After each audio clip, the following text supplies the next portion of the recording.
Miss Jillian Ward, abay kaya naman pala or isa sa mga tinuturong dahilan kung bakit napapost ng Black Heart itong si Miss Jillian Ward sa kanyang social media accounts dahil po sa mga naglalabasang fake news at hindi kagandahang balita no patungkol kay Jillian at Eman Bacosa. So yun po yung ating pag-uusapan at bibigyang linaw no ngayong hapong ito dahil talaga namang grabe na po yung mga chika patungkol dito kay Jillian at kay Mr. Eman Bacosa.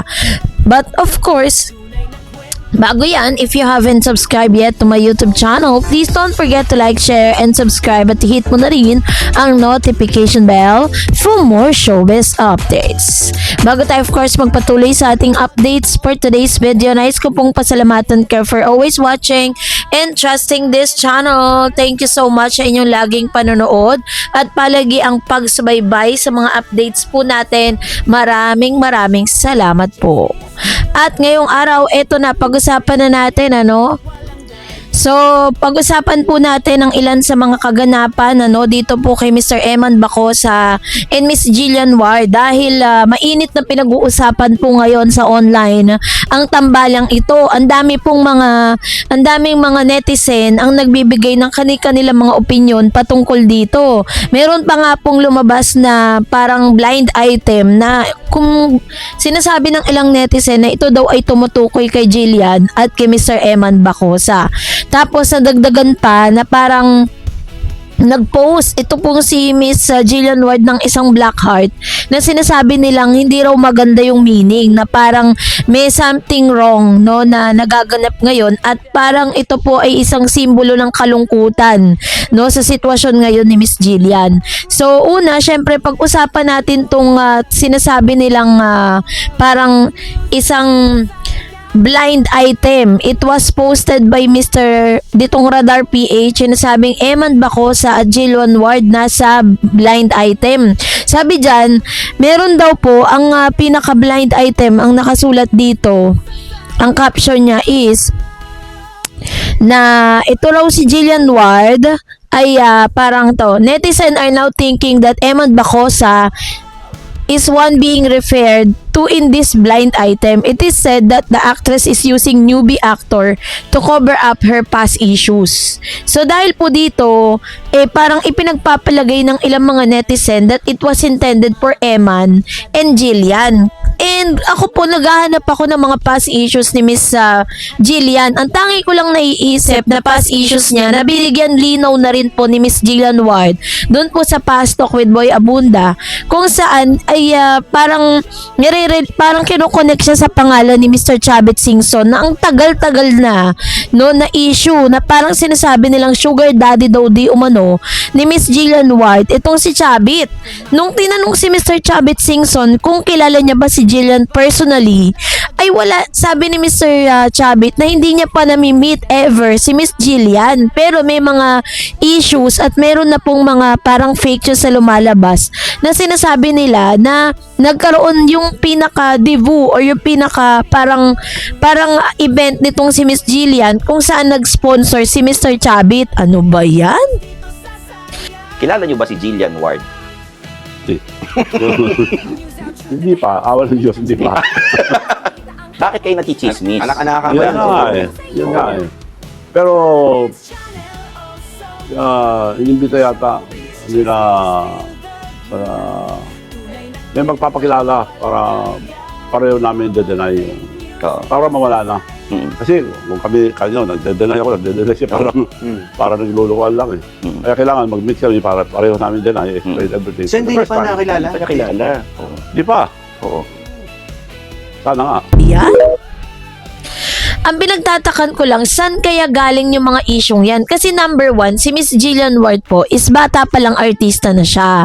So, hindi po imposible na magkaroon siya ng mga luxury cars, luxury na gamit, masarap na buhay. Kasi bata pa lang, nag-aartista na siya. At the same time, yung pamilya niya, yung mga magulang niya, hindi rin naman siya lang ang naghahanap buhay. Kung magtulong-tulong sila from the start, ikumikita na nag-earn na si Jillian. Kaya kung may nakikita tayo magagandang mga napupundar niya para sa sarili niya.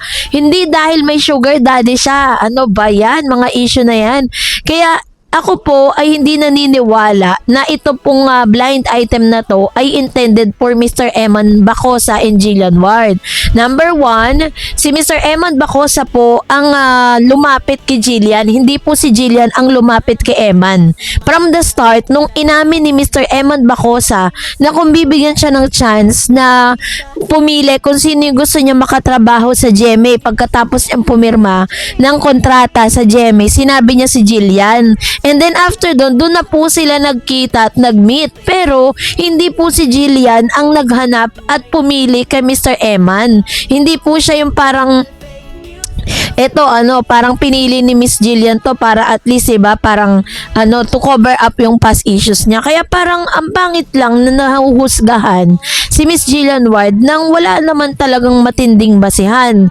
So, kaya talagang nakakaloka lang Pero meron pa dito naman sa Reddit, pinag-uusapan din po si Jillian. Sabi diyan na thoughts nyo sa tambalang Jillian Ward at Eman Bacosa Pacquiao. Sabi dito sa Reddit, sabi dyan, performative daw. Tapos sabi pa ng isa, for PR, halata namang pangit talagang marketing strategy ng marketing ng GMA. Edit kasi may G na G sa baba. Haha, what I meant, pangit ang marketing ng GMA. Sobrang halata talaga. Hindi man lang ginawang subtable ang strategy for PR na parang natural na umuusbong na lab team ang dating. Tsaka may mention ba akong ibang network? Lol, this is just my observation. Even before, ganyan naman talaga sila. Kahit sa ibang celebrities or pairs.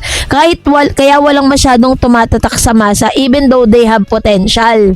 And then sabi naman, pero ganyan din naman sa ABS. Bibisita kunyari si Alden sa event ni Catherine for promo pa lang ng movie. Pero kapag GMA gagawa, weird. Tapos sabi pa, kung may makapangit ka sa GMA, akala mo naman hindi ginawa ng ABS-CBN, napakalata mo naman bakla ka na supporter si Vice Ganda. Nag-aaway-away sila, disagree, and honestly, di sila bagay. Di raw bagay, pilit na pilit daw. And then the longer you look at Eman, the more you realize he's not that pogi. O, diba? Talagang ganito ko talaga katindi, ka-harsh ang social media, diba? Ganito po kagrabe, no? Yung kanilang mga sinasabi, ganun, yung kanilang mga babash, diba? Hindi pa man nagsisimula si Eman sa showbiz, ganito na yung kanyang sasalubong sa kanya. Napaka-harsh ng social media, no? Sabi diyan, the longer you look at Eman, the more you realize he's not that pogi. Pogi lang out of the other kids of Manny Q or Manny Pacquiao. Jillian give off Jejemon vibes sa maganda, nonetheless halatang pilit yung ginagawa niya. So nakikita nila na hindi sincere si Jillian. Nakikita nila na parang for lang daw, fan service lang yung ginagawa. Meron pa nag-comment, true, like wala naman talagang star factor si Eman. Better if focus na lang siya sa boxing. He can aim higher in that field rather than in showbiz. Kawawa naman talaga si Mr. Eman hindi pa siya nagsisimula sa showbiz, ang dami niya ng bashers. Sabi niyan, for me mukha namang decente silang tao pareho. So support April man o hindi. Kaso, if PR, baka may umasang fans or may ma-fall. Ayun, so ito yung kanilang mga feedbacks with regards dito po sa tambalan ni Eman at saka ni Jillian Ward, Mukha kasi siyang madungis tignan, but I think his look can improve naman. Fix the hair, facial hair, teeth, and derma for skin lang yan, aayos yan. True, parang enhanced version lang siya ni Manny, although for me, mas wapo talaga si Jimel kesa sa kanya. Yes, si Jimel pa rin. Actually, I don't find him gwapo. Di pa alagang belo ay any derma clinic. Mag-improve lang naman pananamit, mas gwapo na. Ako rin, mas nagagwapuan kay Jimel. So, nagkaroon pa ng comparison tuloy dun sa mga anak. Imbis na wala naman silang bad blood sa isa't isa, kino-compare ngayon sila ng mga netizen, So, this is really the reason why bakit mas pinipili ni Eman at ni Jillian na mas maging secretive kung ano man po yung kanilang relationship ngayon. Kasi hindi pa man po sila umaamin sa publiko, ang dami ng judgment na natatanggap, no? Hindi pa man po nila talaga totally in or out kung ano man yung relationship nila. Ang dami na pong mga netizen, ang grabe kung makapagsalita, 'di ba? Ito po yung pinaka mabigat na rason kung bakit ganun katindi ang mga artista when it comes to kanilang mga relationship.